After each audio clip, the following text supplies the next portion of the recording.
Pessoal, tudo bem? Aqui nesse vídeo nós olhamos um pouco de como esse assunto, sobre a sociedade, a cultura colonial, tem aparecido em questões das universidades estaduais paulistas.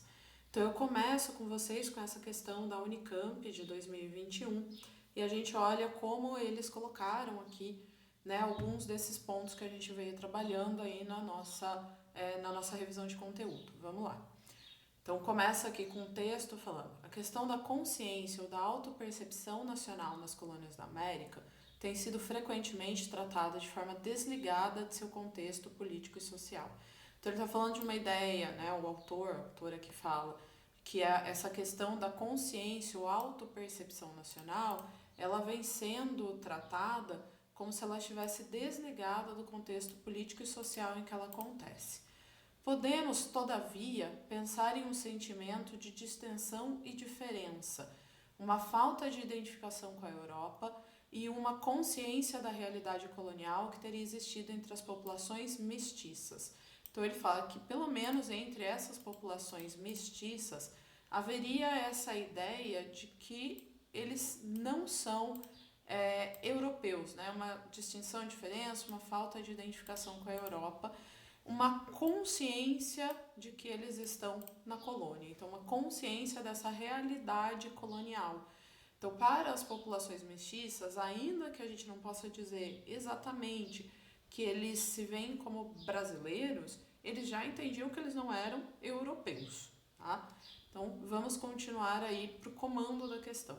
Com base no texto sobre a formação da identidade colonial, então essa ideia da pessoa perceber que ela está na colônia, formação, assinale a alternativa correta. Vamos lá. No continente ibero-americano, prevaleceu uma percepção colonial de mestiços distinta daquela das elites coloniais, nascidas ou não nessa região, pois essas elites foram formadas nos cânones universitários coloniais desde o século XVI. Pessoal, até aqui, olha, a ideia de que existe uma percepção diferente dos mestiços em relação às elites, sejam elas nascidas ou não nessa região, estaria perfeito. Mas quando ele fala que é porque essas elites foram formadas em cânones universitários, ora, essas elites elas não foram formadas dentro das universidades dentro do século XVI, então não existe a menor chance disso aí estar correto. Vamos para a alternativa B. Composta por imigrantes vindos da Europa e seus descendentes brancos nascidos no Brasil, a elite colonial e os mestiços construíam suas identidades calcadas nas tensões sociais e hierarquias sociopolíticas da realidade colonial. Ora, mesmo a gente tendo ali esses dois dentro da colônia, a gente vê que os brancos, essa elite branca, e esses mestiços, eles vão marcar a sua identidade também nessas tensões sociais, ou seja, enquanto os brancos podem ter uma maior identidade com a Europa, os mestiços eles estão aqui numa condição de subalternos, então existe uma hierarquia entre eles, social e política, que vai ajudar a marcar aquele que se sente mais próximo da Europa e aquele que já entende que ele está numa condição colonial, numa condição subalternizada, que são essas populações mestiças, o que o texto aqui já trouxe para a gente. Eu vou olhar as outras alternativas com vocês. Em função de experiências sociais distintas, a noção de pertencimento era similar. Ora, se as experiências são distintas, como a noção de pertencimento poderia ser similar? Isso não faz sentido. Se as experiências sociais são distintas, a noção de pertencimento ela também vai ser distinta. Os brasileiros desenvolveram, desde o período colonial ibero-americano, uma consciência nacional homogênea. Se não há uma sociedade homogênea, essa consciência nacional ela também não é homogênea. Então não há por que a gente perceber essa ideia como única. Na nossa segunda questão aqui, a gente traz uma questão da FUVEST de 2022. Vamos de novo olhar aqui para o texto que introduz a questão. O IPHAN, Instituto do Patrimônio Histórico e Artístico Nacional, e a Prefeitura da cidade do Rio de Janeiro envidaram esforços no sentido de deixar exposta para a contemplação da população parte do sítio arqueológico do Cais do Valongo. Então ele está falando aqui de um sítio arqueológico lá na cidade do Rio de Janeiro, com o objetivo de apresentar ao visitante, através daquele pequeno, mas representativo espaço, a materialização do momento mais trágico da nossa história, fazendo com que ele não seja esquecido. Então a ideia de que esse sítio arqueológico do Cais do Valongo, ele seria material ali para a gente perceber esse momento mais trágico da história do Brasil. A história do Cais do Valongo e do seu entorno está indissoluvelmente ligada à história universal. Então, ele não vai se ligar só à história do Brasil, mas à história universal, por ter sido a porta de entrada do maior volume de africanos escravizados na América. Por que ele fala que é uma ideia de uma história universal aqui? Porque, no mínimo, eu vou estar ligando a África, a América e a Europa. Esses 3 continentes que vão passar ali por essa questão da escravidão dentro da Idade Moderna, né? O Rio de Janeiro era, então, a mais afroatlântica das cidades do território brasileiro. Então, era por onde entrava o maior número de escravizados dentro do Brasil, tá? Aí, continuando para o comando da questão. O texto integra a proposta elaborada pelo IPHAN em 2016 para a inscrição do sítio arqueológico do Cais do Valongo na lista do Patrimônio Mundial. Com base no documento, a história do Cais do Valongo se entrelaça à história universal, pois se relaciona ao como essa história do Cais do Valongo lá no Rio, ela não é só relacionada à história do Brasil, ela é relacionada à história universal. Por que ela é relacionada à história universal? Do que ela trata? Ela se relaciona ao tráfico de escravizados para a América de colonização portuguesa? Sim.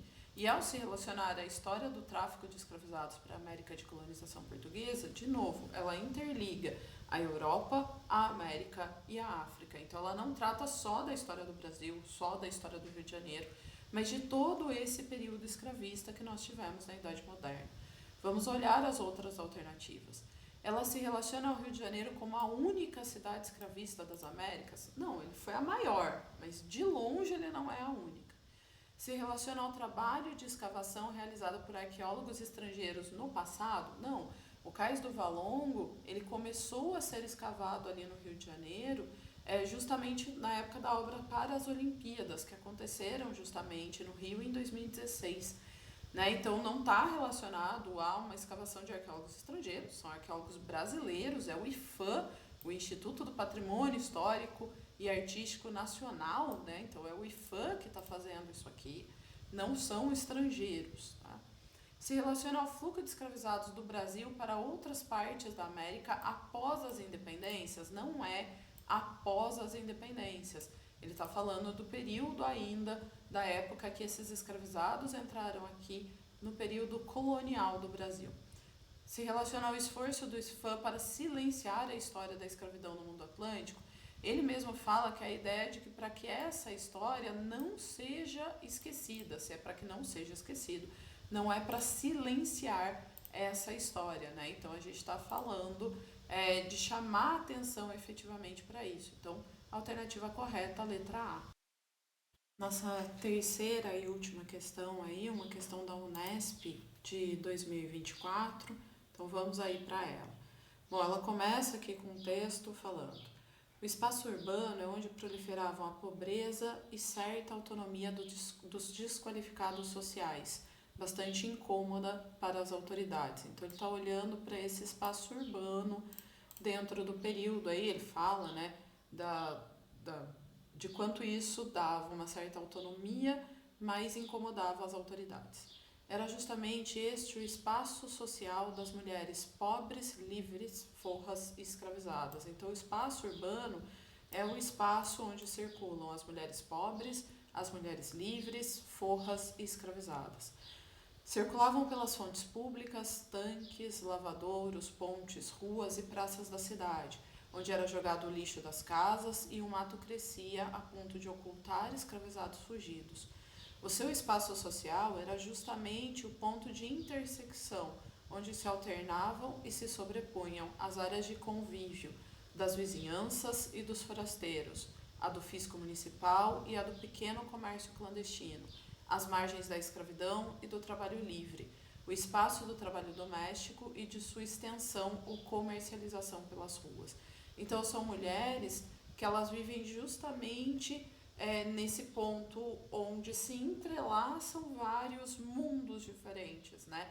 A ideia do vizinho e do forasteiro, a ideia do domínio municipal e do comércio clandestino, a escravidão e o trabalho livre, o trabalho doméstico e essa extensão do trabalho doméstico que acontece nas ruas. Então, são mulheres que estão vivendo justamente neste momento de intersecção.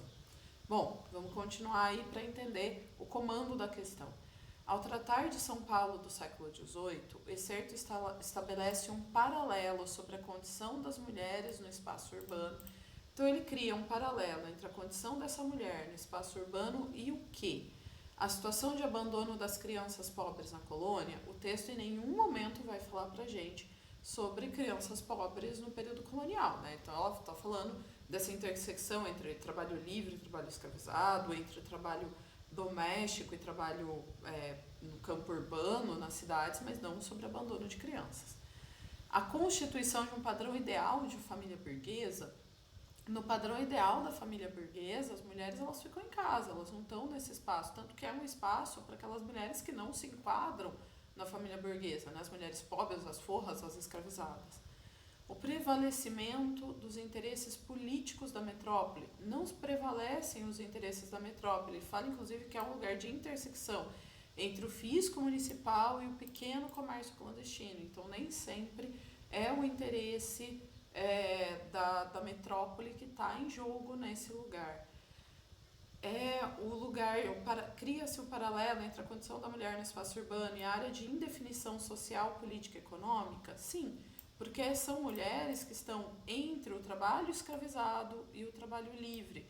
São mulheres que estão entre o espaço doméstico, a sua extensão ou comercialização pelas ruas. São mulheres que estão aqui nesse lugar de indefinição, né? Que ela não está nem dentro de casa, mas ela também não está totalmente nesse espaço aberto das ruas.